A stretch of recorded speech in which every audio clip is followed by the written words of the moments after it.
Well, good morning. I'm Penny and this is Pearl. Pearl and I are hanging out today. She's become interested in following me around as I quilt.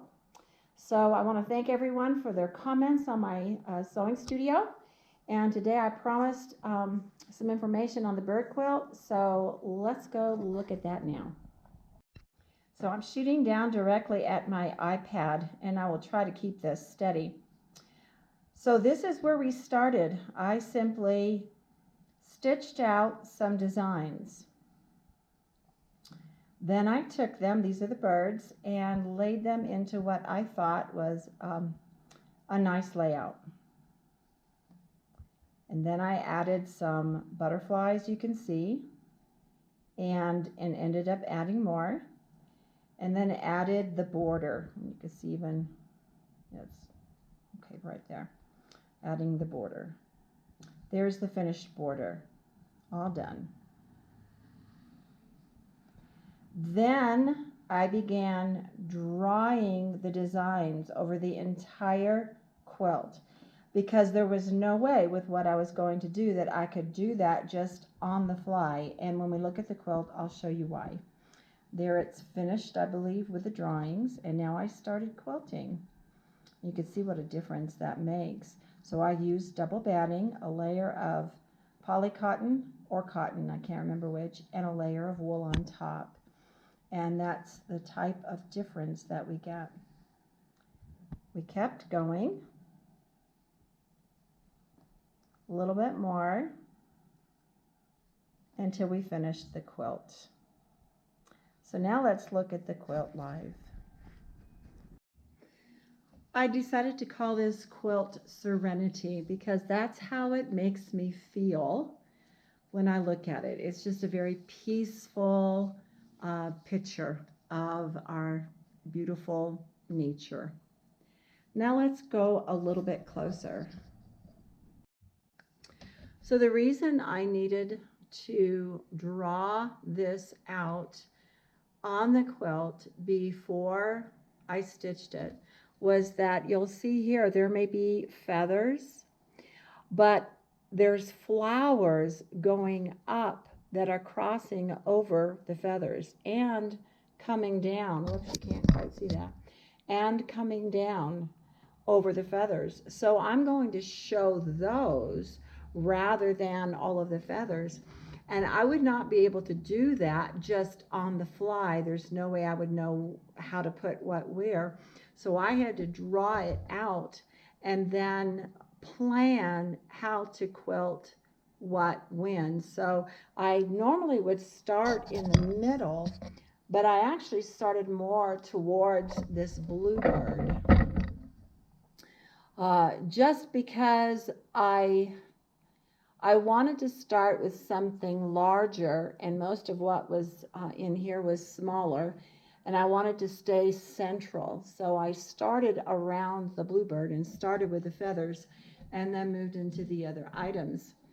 But before I did that, I stitched in the ditch around everything, or actually I did it before I started an area. So I wanted to start this area with the bluebird.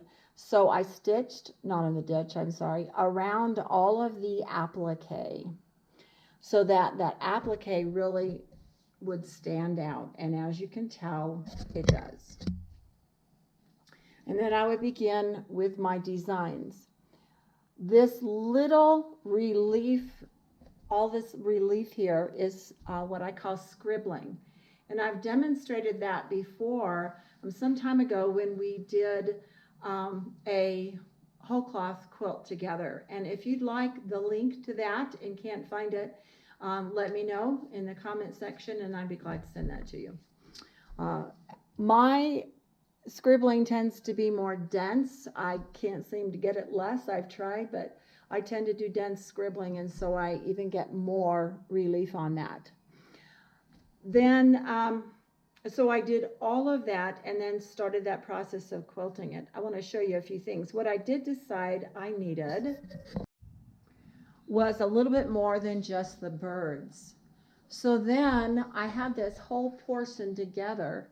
I had to take the whole unit over to the embroidery machine, and I chose some simple butterflies and tried to make them colors that somewhat emulated butterflies out in the wild.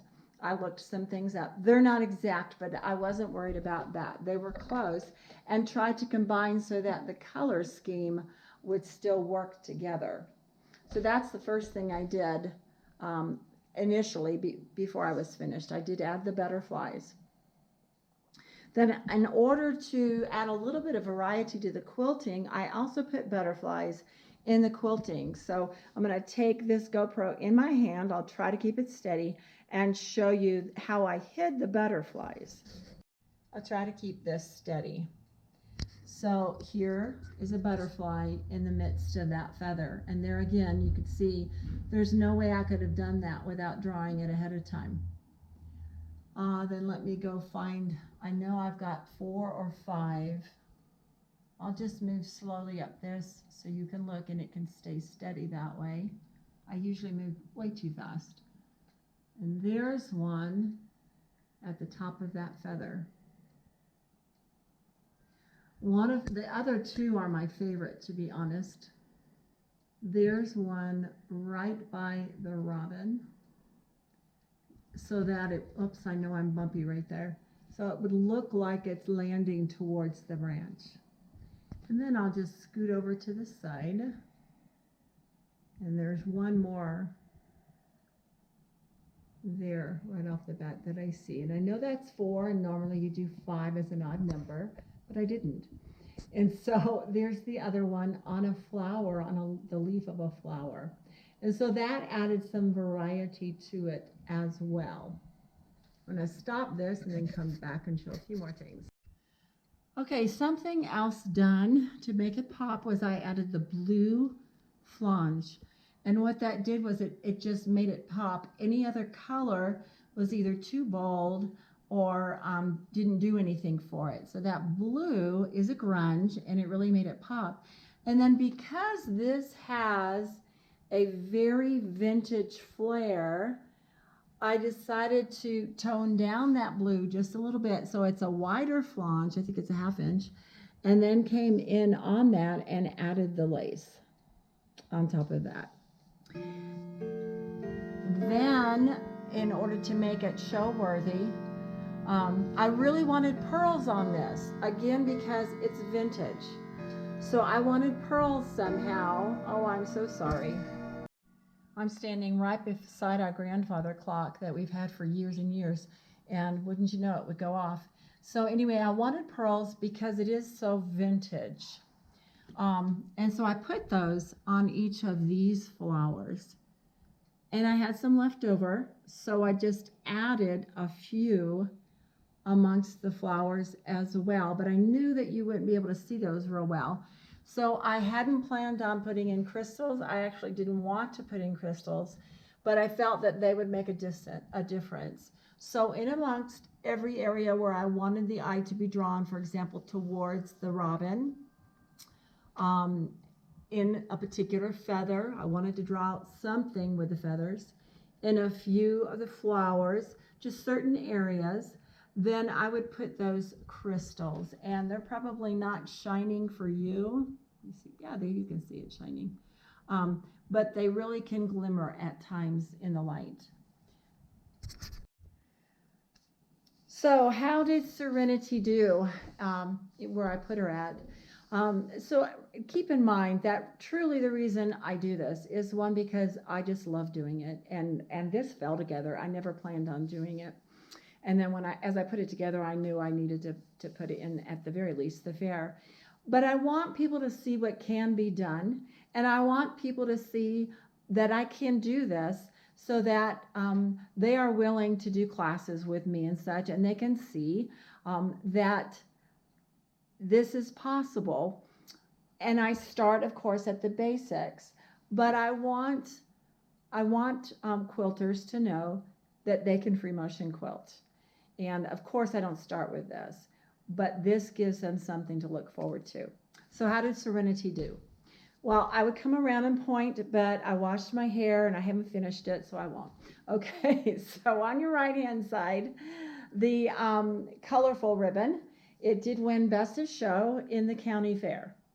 And then thanks to my husband and my son and a few friends and the director of the fair too, I took it to the state fair. And at our state fair in Wyoming, we also allow entries from Colorado, from Nebraska, from South Dakota, I believe from Montana, and I think maybe Utah, I'm not sure.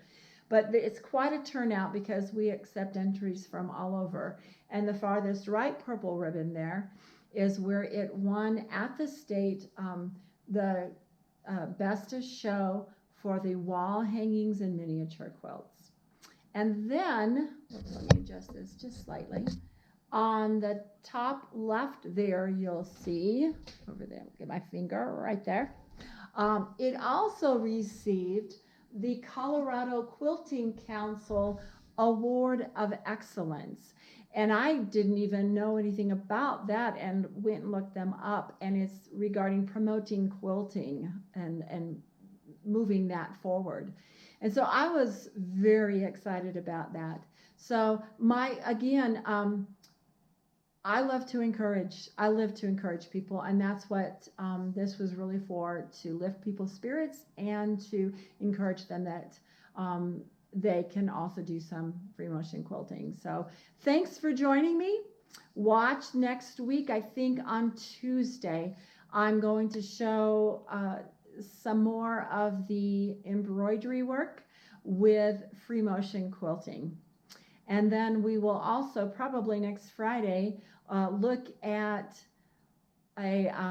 drawing out a whole cloth quilt. So have a great weekend. Bye-bye.